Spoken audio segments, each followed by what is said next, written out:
Hello, in this video I want to show you how to perform update on your Mibao G2 camera.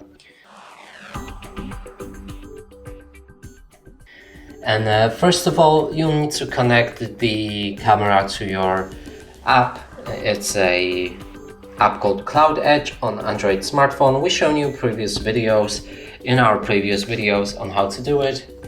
Now click on this gear icon on the camera, go for the settings, and now scroll down to check for a new version. Here, do the version upgrade if it's available.